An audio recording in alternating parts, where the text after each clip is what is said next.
MoveOn.org is attacking Mitt Romney and the Republicans using conspiracy theories and a blackboard. This is the greatest thing ever. They have accused me of conspiracy theories. They are engaging in the biggest conspiracy theory I've ever heard. And believe me, MoveOn.org, I read it from you. I've heard conspiracy theory. And they're using conspiracy theories and a chalkboard.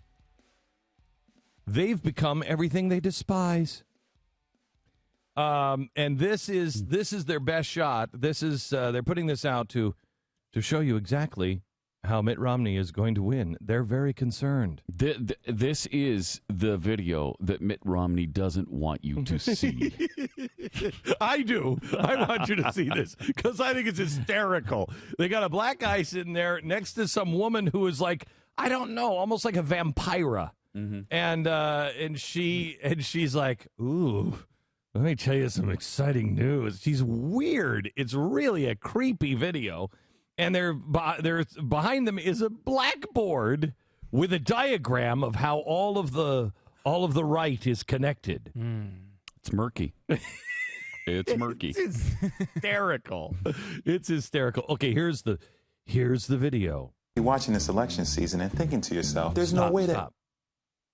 I should warn you, Mitt Romney doesn't want you to see this. No, he doesn't. Gosh. No. Well, that's why we're playing the audio only. Okay, all right. Mitt Romney could ever beat Obama. This is a guy who says corporations are people and straps the family dog to the roof of his car. He refuses to release more than 2 years of tax returns. And he parks his money in the Cayman Islands. I mean, did anyone even vet this guy? I mean, did anyone vet this guy?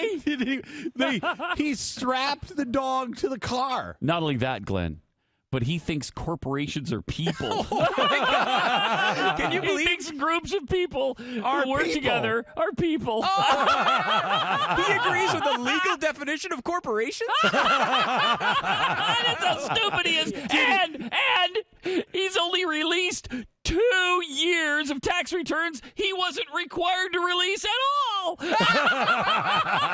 Did anybody vet this guy? I don't know. Okay, all right. Hang on just a second.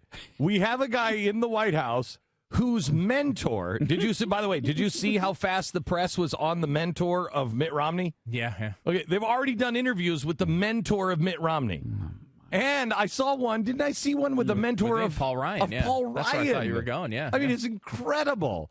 So they're on that. Okay, this guy's mentor has an FBI file that is about 3 inches thick.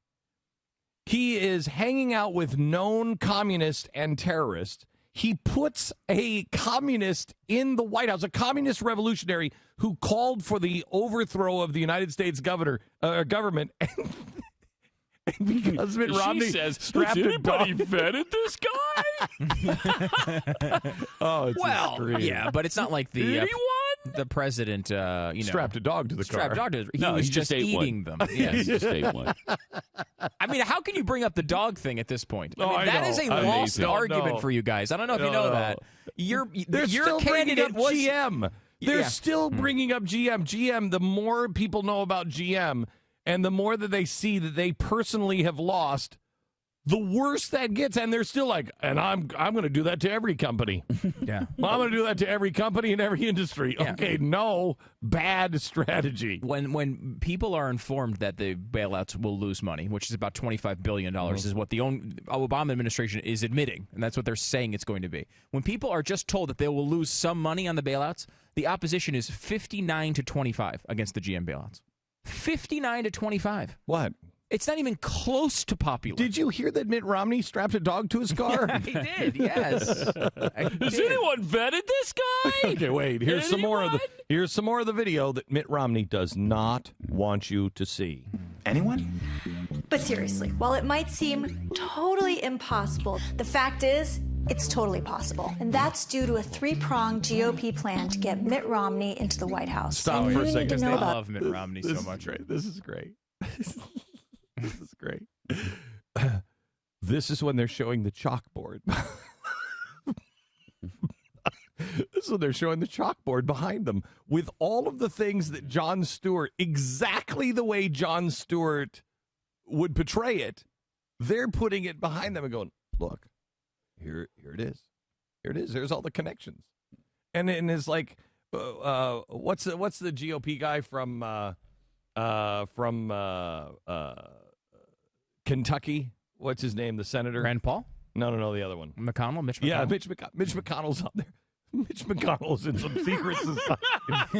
Mitch McConnell. There's a dangerous man nobody's even heard of or cares about. Nobody cares about Mitch McConnell is completely irrelevant.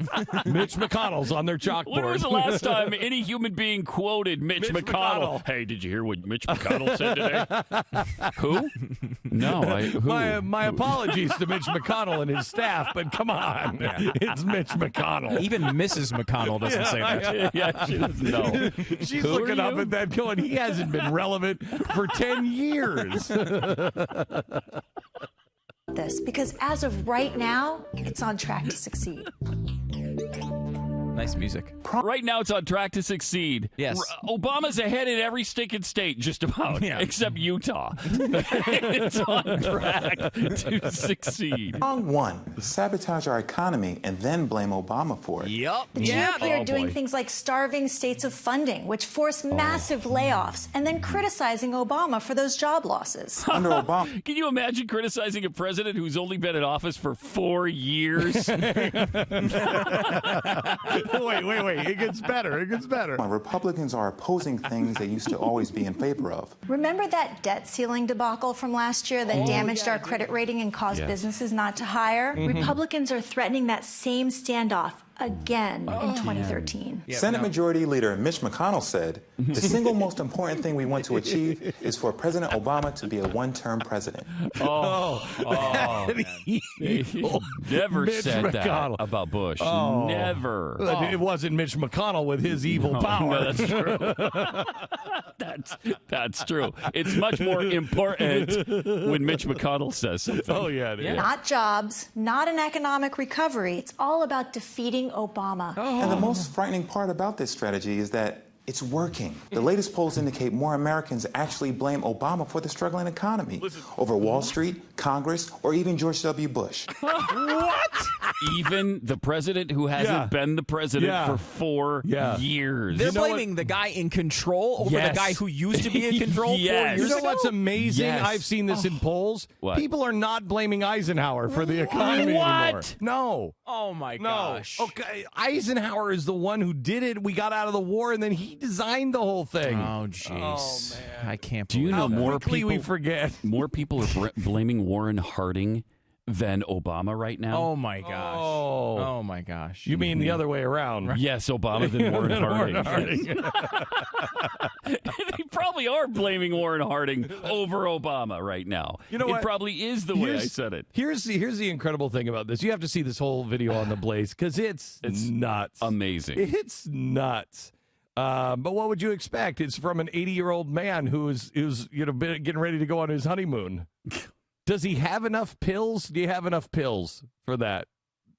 I'm just saying. You know what? She might be actually. Can you make sure he doesn't have his pills? She might. She might be like, can you make sure there's no Viagra wherever we're going? Make sure there's none anywhere around. This is from Soros money, man. And he's a little distracted right now. He's got his honey, and they're going to get married, and they're going to be happy for hours. And, how does he love her? Let her count the ways. 100, 200, 300. So you don't have to worry about this. This is a joke, but it is really, really funny to watch. Here's the thing. You know why the strategy is working? There is no strategy. It's just the truth is working. It's a brand new T-shirt that GBTV. I think it's available now at glenbeck.com. Look at this. Put it on. It's an old Philco television. A really kind of old television set, and it says, "I built this." Philo Farnsworth. Philo Farnsworth is the guy who invented television. And this is the first, what I hope would be a series of things that I built this. I wanted to put, Mr. President, I built this. But I don't want to make it political. This is the deal. America is just done with it. We're done with people telling us we did. I'm sorry, but we don't buy the lies anymore. We don't buy into the, you didn't build that on your own. Philo Farnsworth, may he haunt your Oval Office. May anybody who, Henry Ford, every time your wife is either making or complaining about somebody making a peanut butter sandwich, may George Washington Carver haunt you. Oh, he didn't make that peanut butter on his own. Yeah, he did. Yeah, he did. They're grasping at straws, and the reason why they're grasping at straws now is because they don't really even know who we are. They think we are Europe. We're not Europe. By the way, you see what's happening in France? Probably not. I had to get my news on this one from Australia again today. Australia will report what's going on in France. Massive riots in France. 45% unemployment. 100 days into this new socialist guy, and they're now starting to have riots. What a surprise. Who would have seen that one coming? Having riots. You know where the riots are? In the secure zones. Translation, non-politically correct speak. The Muslim immigrant zones. That's where the riots are happening. Who would have seen that one coming? We're not France, man. We're not France. We're not Europe. We're not Canada. We're not Mexico. We're not Russia. We're not any of these. We're the United States of America, and the people here are different. And I'm sorry. Oh, maybe over in Europe you didn't build something because you're a bunch of serfs. But here in America, we did. Here in America, we do believe that the buck doesn't stop with you. The buck stops here. The buck stops with me. I'm responsible. I'm responsible for what I do. And when somebody will not even take, can you believe more people are blaming the president for this economy than even George W. Bush? Yes. Yes, the rest of the country can believe that. It's 2012. I mean, it's incredible. Yes, the rest of the country. Now, maybe you freaks who are still living in the 1960 dorm rooms, smoking pot every night, going, yeah, man, you know what we're going to do? Yeah, we're going to power the people. We're going to take the White House. We're going to camp out and urinate in the hallways. Maybe you guys can't believe it, but the rest of the country can, because we're actually responsible adults. And better than that, we're Americans. I was hanging out with my Choom gang last night, Really? And some structural feminists, and we were putting out our cigarettes in the carpets, and we had a great discussion. Franz Panone.